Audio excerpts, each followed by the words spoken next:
Madison Square Garden, spring of 1994. Game 7 type energy. The Garden is vibrating before the players even take the floor. Spike Lee is courtside, leaning over the scorer's table. Celebrities packed into every seat. The entire arena buzzing with one expectation: defense. Because the 93-94 Knicks weren't just good defensively, they were brutal. Under Pat Riley, the Knicks finished the season with the #1 defensive rating in the NBA at 99.8, allowing just 91 points per game.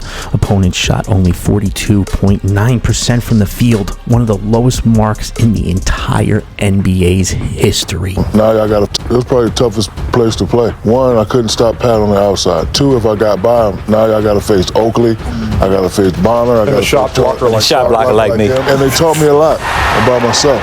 Because, if you can take a hit from those guys and get up and continue to play, you can make it. But, a lot of times after the game, I thought my ribs and neck was broke because Oakley and Bonner and Mason going in there, you better go strong or you're going to be on your back and you're going to be on your back for once. And they never said, I'm sorry, or they hit you and they look at you and they dare you to get up and talk smack. This team was built like a defensive machine. Patrick Ewing protecting the rim, Charles Oakley punishing anyone who entered the paint, and Mason switching on to guard and bullying them with his sheer strength. Don't forget Derek Harper applying relentless pressure at every point of attack, while John Starks is tucked firmly in your pocket around pick and rolls and screens, and he is just all over you. Pat Riley's system was simple. Make every possession hurt. Hand checking was legal. Screens felt like collisions and shooters rarely got clean looks. Now imagine Steph Curry walking into that environment. Not the wide open spacing of today. No freedom of movement calls, no soft closeout, just 18,000 plus fans screaming, and the most physical defense in basketball waiting for you. The immediate comparison people will make is Reggie Miller, because Reggie was the greatest shooter of that era. In the 94 season, Miller averaged 20 points per game while shooting 42 points from 3. That was considered elite long-range shooting at the time. But when the Knicks faced the Pacers in the Eastern Conference Final that year, Riley designed the entire defense around stopping him. Derek Harper and Starks chased Miller everywhere. Bumps, grabs, hard contests.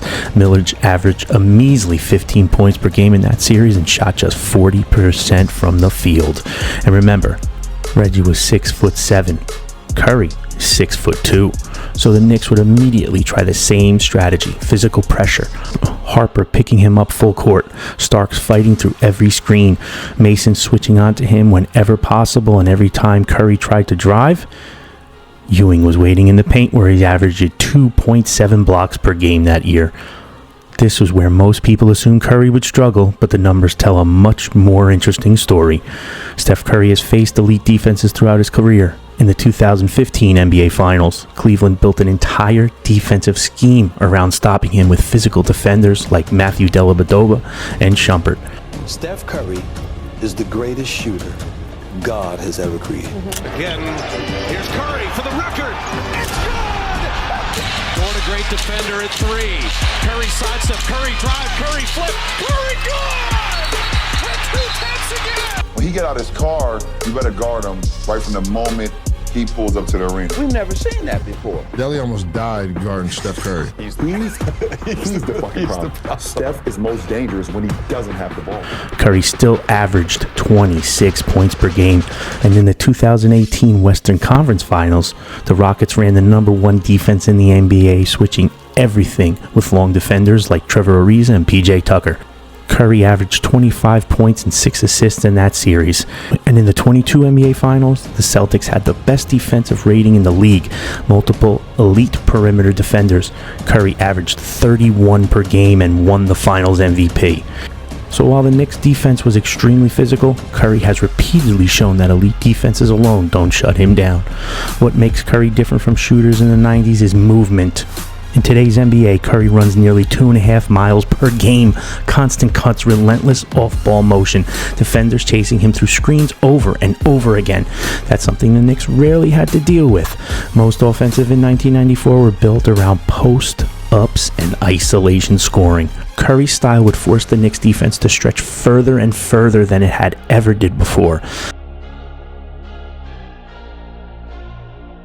Imagine Curry chasing off screens at the top of the key, Starks chasing him around one screen, then another. For a split second, Curry finds space, and that's all he needs. 30 feet from the basket, release, three-pointer. The Garden goes silent because that shot barely existed in 1994.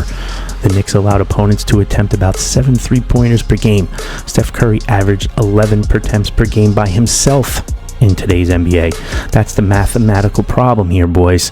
Even if the Knicks slow him down physically, the 3-point volume changes everything. 3 shots from Curry equals 9 points. 3 mid-range jumpers from a 90 star equals 6. There's the math. Over the course of 48 minutes, that difference heads up, and we know Curry ain't coming off the floor. But the Knicks would absolutely make him earn it. Oakley would bump him off every single screen, and Harper would ride his hip all the way up to the floor. Mason would trap him near the sidelines. In the fourth quarter, Curry would feel every possession in those legs. But still, Curry's handle creates another challenge altogether. If the Knicks trap too aggressively on pick and rolls, Curry splits the defense. One quick crossover, now he's attacking downhill. Ewing steps forward to contest. Curry floats a high runner over the outstretched arms, 2 more in the bucket. Now the Knicks face a dilemma. Press too high on the perimeter, Curry attacks the lane. Collapse the defense, Curry fires from deep. The crowd inside MSG would be electric, Spike Lee shouting after every Knicks stop, and the arena shaken with every Ewing dunk. But Curry's shooting range would slowly stretch the defense further and further from the basket, and over the course of that game, those extra threes become impossible to ignore. So what does the stat line actually look like?